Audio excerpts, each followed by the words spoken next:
Well, my grandparents built this house, right? And their names were Henneberry. Right. They lived here all their lives. When they came back from America and bought this area, I think something like £5 they paid for it in those days. And they fished here. That's the way they made their living. And did you ever hear what did they do in America? Oh, I don't know what they did. Okay. No. But they lived in the old houses a good bit away from here, on the same land. But they reared 10 children, wasn't it, Sean? 10 family. They had 10 family.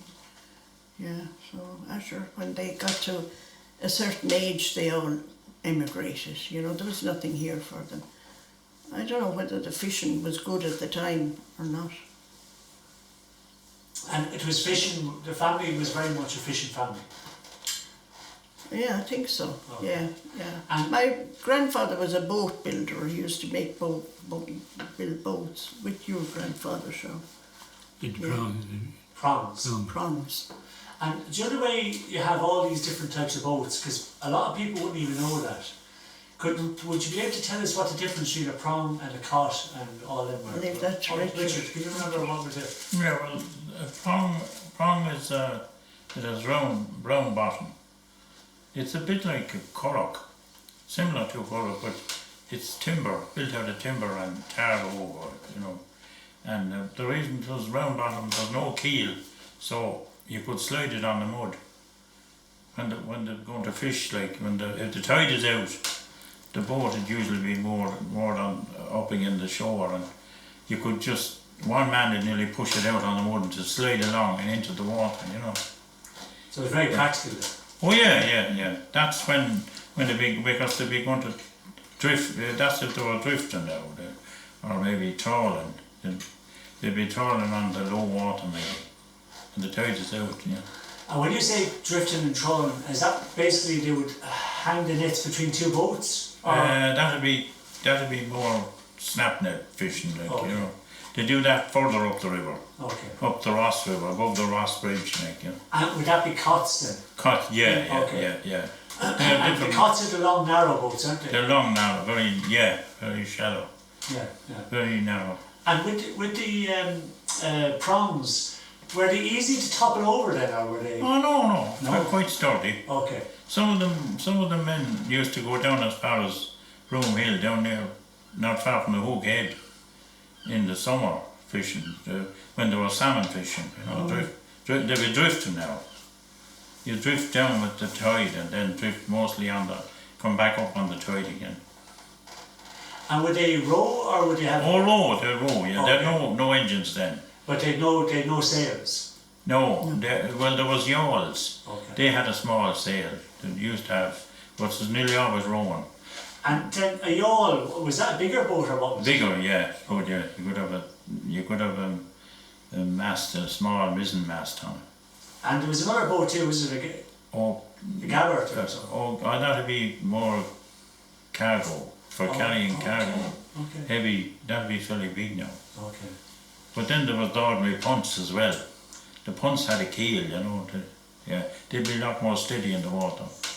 And John, was your dad used to make the boats? My grandfather made boats. Your grandfather, okay. Yeah.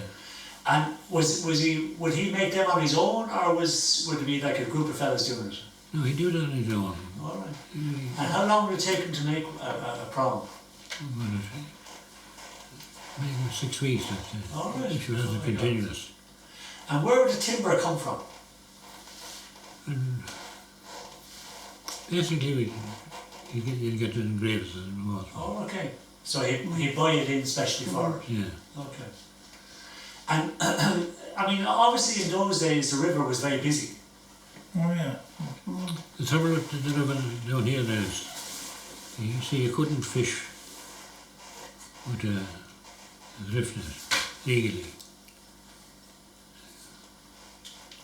But you could use a draft net. Okay. And like eel fishing, that was very particular to this area, was it? Not so much. Okay. The fishing season started on the 1st of February and it ended on the 15th of August. And July and August were the best months. So. And what kind of things would you be, what fish would you be fishing throughout the season? There was salmon, salmon and trout. Well, legally, you see, you can only drift past the Barrow, from the Barrow Bridge, from the Barrow Bridge down out to the estuary. That was as far as, well, that was as far as sea, if you want. Okay, that was legally. Yeah. And then, so illegally, what happened? Well, you might do a bit fishing in the night time, maybe. In the dark. They weren't so strict in it. Okay. But I suppose people relied on the fish, didn't they? They did, yeah. They did, yeah. Salmon mostly. In the summer, you see the salmon, the pale, there'll be young salmon now, grills. They all come back from the sea. They'll be heading up the rivers. They'll be about 5 and 6 pounds weight, you know. And where would you sell them then? Well, there were no problem selling them. There was agents in Waterford and Ross. Flanagan and Powers. Flanagan's, well, Murphy's yeah, and Ross. yeah. Murphy's and Ross. Murphy's and O'Neill's within Waterford. That's right, yeah. And was he, I mean, I know, was it your family then was also involved with the ferry? The rowing boat across? No, the neighbours. Okay, so can you tell us about that? Because that was very important for the area, wasn't it? Yeah, there was a licensed ferry crossing the river here, and apparently they had 2 boats, one for livestock and one for humans, Passengers. passengers. And well, they only work on demand, I think, you know. But also funerals were brought from the County Wexford over to Patrick Cemetery, and vice versa. People who from Wexford would have been buried over in Slieverue, is it? Yeah, the cemetery up there, just a few. And then how did it work? You come down and you give them a shout or something, or what do you mean? Oh, I suppose so. Yeah. Okay. Yeah. President Childers' father crossed the river here when he was on the run. He stayed overnight in Slieverue, and they brought him down here, and a man called Neddy Doyle, apparently, he's dead and gone now, rowed him across the river, and he made his way to Wicklow, where he was captured. Yeah. And later on then he was executed, was he? He was, yeah. Yeah. As Erskine Childers. Yeah, He's Erskine, that, yeah. And the ferry then, I mean, I suppose there was a lot of life around here then. A lot of people coming and going. And there was, yeah, the pub was there, you see. Yeah. I think there was a pub at the other side of the river as well. All right. Yeah. Yeah, Bennett's pub. Bennett's. The Yeah. fast man. Okay. Yeah. And then with the pub, that was your family, was it? John's family. John, your family. Yeah. Yeah. And that pub was there for up to quite recently, wasn't it? I mean, To the early 80s. 80s, okay. Yeah, And it was a famous pub. it was. It was a small pub. Small pub, yeah. And there wouldn't be any draft in there now. It was be more bottles. Small bottle. And would you remember, would there be many characters that you remember who used to go in there? Sometimes some of them you couldn't mention, but A few scallywags. yeah, And would they play cards there? yeah, turkeys. Okay, 30s, okay. Yeah. And what about opening hours? There'd be probably no problem with opening hours down here, is there? No, not much. You wouldn't have the guards caught, Occasionally. would you? Yeah. Good. And I suppose between the guards and the bailiffs, they were the two people to watch out for Yeah, in the yeah. area. And the bailiffs wasn't too much of a problem because they only had rowing boats as well, Okay. in the early days. So there wouldn't be any motorboats or No. anything at that stage. Only in later years. Uh, See, the ferry had its heyday before the railway was built. And the fish guard was there, Waterford Railway, that had kind of finished the ferry. Okay. The railway opened in Haberlin Bridge opened in 1906. So people started using that from Camp Oil. People who might go across by boat before took the fastest. Yeah, you can see how it could happen, all right. And then tell us a little bit more about the fishing, Richard, around the area, if you can. Well, they used to trawl as well, you know, there could be 2-3 men in the boat, like they trawl around the ponds, you know, on the low water. Now, what does that mean? You say that now, and you know exactly what you mean, but people watching this wouldn't have a clue. You set the net on the mud, one man is standing on the mud and hold on to the net, and the boat would go around in a horseshoe, kind of a horseshoe, go back in the other side. But that would be around the pond in the river. They'd know where the pond would be in the river. You know. Then they'd haul the net in, haul it in. The haul out was very heavy to haul in now. They'd be hoping there'd be a few fish in it. That was nearly the last fishing that went on the river here. They made the season shorter, but it wouldn't be economically viable for anyone to fish, really. And if you had a stake net or something. And with the fishing, like eel fishing, what was eels for? They were exported. Most of the ones, the last job, before they finished up, they were exported to Germany mostly. They were a delicacy. But they'd have to be exported live now in tanks, you know, in the special sea tanks.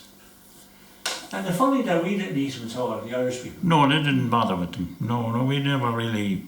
But they were a delicacy in France and places. Yeah. But it was the same with. There used to be a good few mussels too now.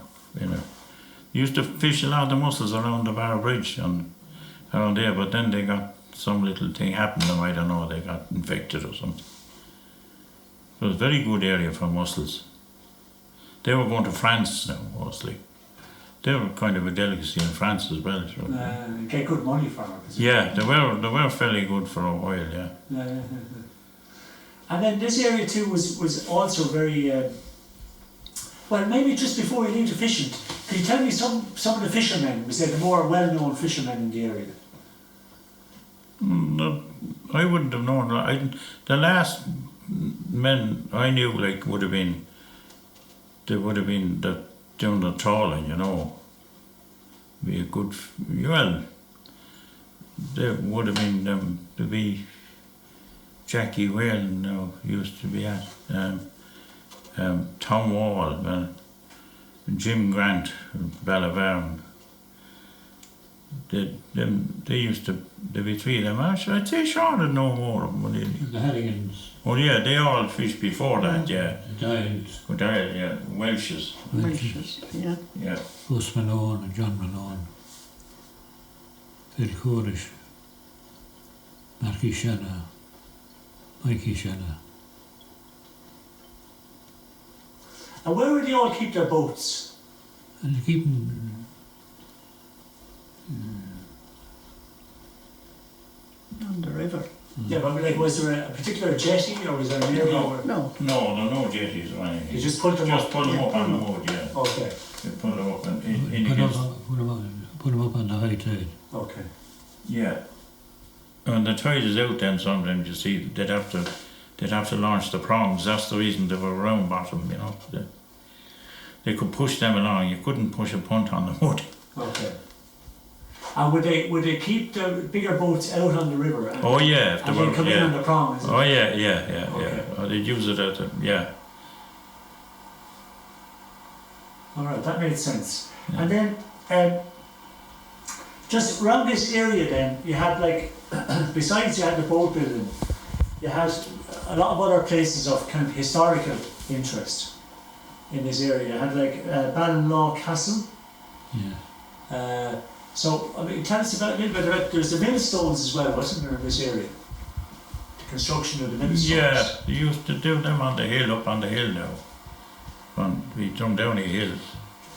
That we called O'Brien, wasn't it? Yeah, they used to mine them up there and dress them. They'd slide them down to the river then and put them on boats. I think some of them used to go to France or somewhere. You actually see a half one. Just about 20 yards. All right. In the mud out there. mud. Yeah. Okay.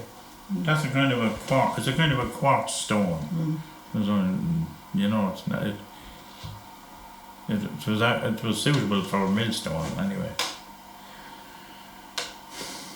And tell me about the, just in relation to this area, I suppose, would there be any kind of, I mean, I don't want to hear names or anything like that, but like with fishing and all that, was there any kind of smuggling in the area or anything like that?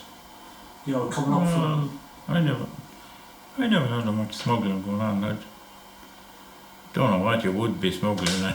Okay, I mean down towards Waterford, we say, for example, they'd often talk about, you know, the fishing, the sailors would bring in plenty of alcohol or bring in cigarettes and all that kind of stuff. Oh yeah, well they might have been on some of the cargo ships. Yeah. There'd be a certain amount of that. Cigarettes, if you could get them, you know, they'd be a lot cheaper. Yeah. Like We used to get drivers. This is people who were working on the fish guard boat. And, Yeah, especially coming up to Christmas now, I'd say everybody would be looking for it. yeah, because you see, a lot of the sailors they weren't well paid on some of the cargo ships, and they were allowed so many cartons of cigarettes, and some of them wouldn't even be smokers themselves, so they'd make a few pounds selling them, like, you know. And did any of the men from this area then, did they go off, any of them go off on the high seas? Like, did any of them? Oh yeah, several of them, yeah. A lot of the lads' relations here now went Yeah, off. they went to Newfoundland from here Oh, and yeah. places like that. And so, would you have distant relatives over that way? My uncle told me he spent his 16th birthday on Christmas Day down in Valparaiso on a board schooner or something. Yeah, he was a cook. Yeah, so they did a fair bit of travelling. Yeah. That's amazing, isn't it? Yeah. And then, you know that story then about all the people over there, often they have accents from this area. They don't have, they? yeah. Oh yeah, Newfoundland would have Yeah, been a lot from this yeah. area went. Well, they went for the fishing as well, for the cod fishing in Newfoundland. And like, does anybody these days fish at all? No. No, there's no salmon fishing allowed, Joe. There's no fishing allowed in the estuary. I don't think you can fish in Mount Pine anymore. Closed definitely. All the villages along Cheek Pine, Ballahack and Passage, they all had a lot of fishing boats out, and you know, they'd make a living in the summer. That's all finished. You have to have a part-time job with them. Yeah. You couldn't make a living. No. And then what about, just I have down here in the list here a couple of things to ask as well about the Bolton's Cottage Biddy. Will you tell us a little bit about that? Yeah, I think it was built at the same time as Faith Lake Hotel. A man called Henry Bolton lived there, Captain Henry Bolton. He was, it was a hunting lodge. I don't know how long he lived there for, but he was killed on a runaway horse coming down the avenue, as they called it. Which was a beautiful cottage. The best of materials went into it.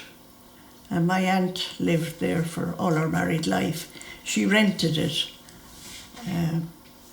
from, it must be the descendants of Boltons. There was also a Captain Henneberry lived up there. Now, we reckon he might have been employed by Lady Esmond going to, he had she had ships going to sea, didn't she? Yeah, she was a wealthy landowner. Lived in Ringville. Okay. Now she built Ringville School, and was she Irish or was she English? oh, she was Irish, I think. She was a hill from Waterford, was she? Or what? That's when they hit the salt people, isn't Salt it? people lived. Yeah, Yes, yeah, okay. yeah. Apparently she left in her will money for the poor children in Ringville School for as long as grass would grow and water flow. Oh, that's Yeah, lovely. yeah. So she was obviously a good woman then. She Oh, was she- well, yeah. Oh yeah, she was very, Very charitable. yeah. And wasn't there a story then about her having a servant girl that she looked after or something? That's right, yeah. She was supposed to inherit the property, but I think she was poisoned coming back from a ball, or at a ball, and she had no other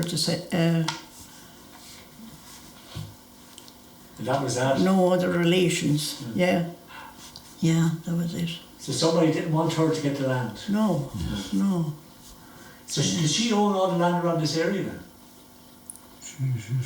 I suppose she was the landlord. Okay. But there was no evictions or anything. Okay. And isn't there a mention too of the penal cross around this area? Yes, my family had it. Yes, Yeah. tell us about it, please. I never knew anything about it really. I kind of grew up with it. But I suppose in penal times, did people come this way for the mass? There was a mass pat, was there?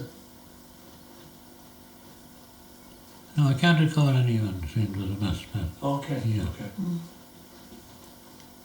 But you had a penal cross, Yeah. Yeah. and that was just passed on from family to family, from generation to generation. Yes, Okay. And do you still have it? I still have it, yeah. All right. Okay. Supposed to be good for toothache. Temporary. You have a bad toothache. Really? It's supposed to help. Yeah, temporary help. All right. What do you say a prayer? Or is it you touch and Hold it say? up to your Okay. face. Right. Keep you going until you get it. Get to a dentist. I actually could ask you about that too, because the other way in the old days, people would often talk about the fairies and the banshees and all that kind of stuff. Mm. Do you ever remember any of the old stories like that? There's a man who was a ferry boat the other side. Somebody brought it down in the morning. She died in Waterford that day. Apparently our ghost came back that night. And she was calling out, bringing across the river. Go ahead. He brought across, the ghost he brought across. A ghost what? The ghost, a ghost. Calling them out. Calling them Yeah. across.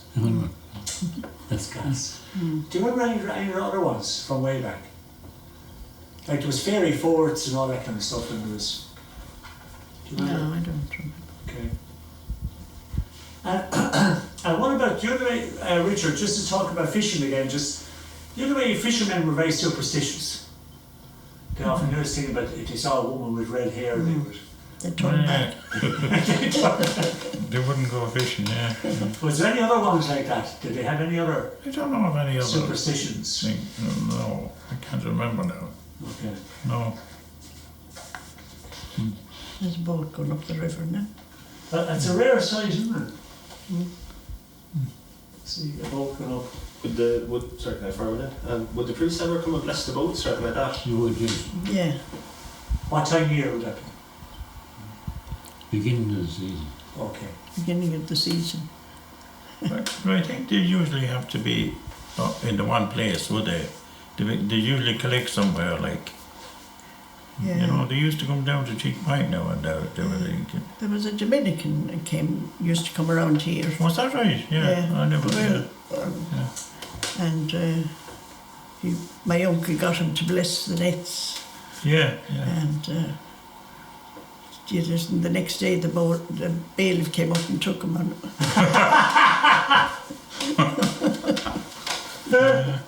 So the blessing didn't work. No, Oh, no. he had enough power in it. Yeah, Yeah. some swearing then. And what about any other old characters that lived around here at all from way back? Well, up in Bolton's cottage, there was my aunt lived there all her married life, and she reared 6 children there. The eldest went to Australia, Paddy, and he only had primary education from Ringville School here, but he attended night school and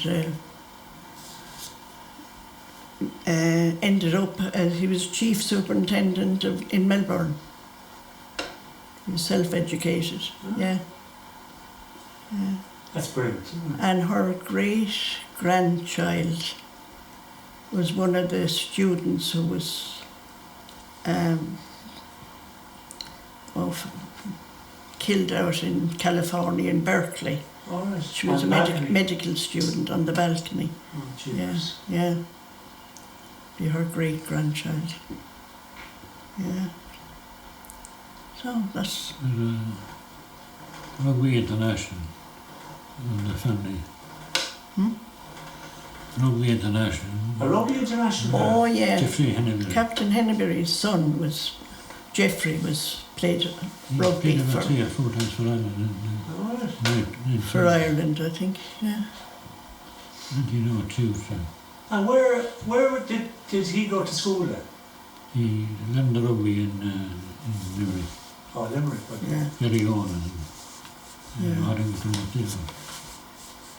And I presume you all went to Ringville School, did you? Yeah. Yeah. Okay. And do you remember any of the teachers there? Well, there's 2 there. There's only 2 there in my time. Mrs. Buck and Mrs. His Powell. power. Yeah. Mrs. Powell's son lived in Ferry, and she lives there, Paddy Powell. They were good teachers. And would the children from there then, where would they go to secondary school if they were going to secondary school? Slieverue Tech. opened in 1951, 2. And most of the boys, when they left the national school, went to the Tech. And the other one then would go to outside and Royal. The girls and the nuns. And would you remember any of the, Billy, when you were small, do you remember any of your friends from class or like that? Any of the lads, people that you hung around with in school, in primary school? Ah, yeah, so there's a few of them still living. Yeah. What girls did you hang around with? Oh, should they be mostly farmers' daughters and people living in cottages, you know? Yeah, like myself. And what's your memories of school? Did you like school? I did, yeah, it's all right. Yeah. There was a famous regatta down here in 1945. Say again? Regatta. There was a regatta on the river. Okay. Oh, was that like a once-off thing, or was that every year? It was once off, it ended in a big row. What happened? There was people. Too much drink, I think. There was some people who worked for people in Kilkenny, pulling against each other. And ended up in a row anyhow. And that was that then? And the police had to be called, I think, didn't they? And there was war over there. And was that because over a competition then? Was it like a fight over a competition? I think so, yeah. Okay. Fighters on the marsh up. Yeah. If it's filled now, you wouldn't know. I wouldn't like to say too much about it. No. Okay. And where is Ballinlaw Castle to here? You see, See it from across the fields. And was that always a ruin, or was it? Do you remember hear any stories about it around? the living quarters was it. The last family there were the Roaches. They were there until 1937. Oh. Big Roach used to live at sector, the CAE and 11 pastors. The various shops. He was the last man with a horse. At Waterford CAE, he was born and reared. This is in Waterford City now. Yeah. He used to deliver with the CIE. Yeah, he was born there. Yeah. And that was right up into the 60s, wasn't it? It was, yeah. Which people wouldn't believe now, that people Yeah. delivered, CIE delivered with a horse and cart. Yeah. But the castle itself was in reasonably good condition all the time. I don't know much about the history to it. Okay, I think we have most of it there now. Is there anything that you wanted to say before we finish? Is that? Well, thanks very much for doing it. It's just that when the boats that were building, the prongs, the ribs were usually made out of elm or oak, you know, and the timber would be larch. The planks would be larch. You know. And did you ever see it be made? Oh, I did, yeah. I did. Yeah. The last man I saw doing was Paddy Atkins over the Dogs Road now. He used to build some boats, yeah. I didn't see him building a prong now. He built a little punt, all right. And do any of those boats exist still? Oh, yeah. Well, there's some of them down here, I think, can't they? There's a couple of prongs. Yeah, there was two fellas got together, John Gossip, and they built, was it a prom they built? Prom, yeah. Yeah. And it's functional now, yeah. It was on the marsh there. Yeah. Still there. They used to get the elm, you see, they'd get a tree, because there was a natural bend in the rib, for the ribs. And then a lot of the elm, last few years ago, Dutch elm disease. You know. Finished that. So it's hard to get now? Very hard, yeah. Well, there'll be nobody building them anyway, you know. No. Okay, well, thanks, Mildred. Yeah. Thanks very much, lads. Right, okay. Sorry.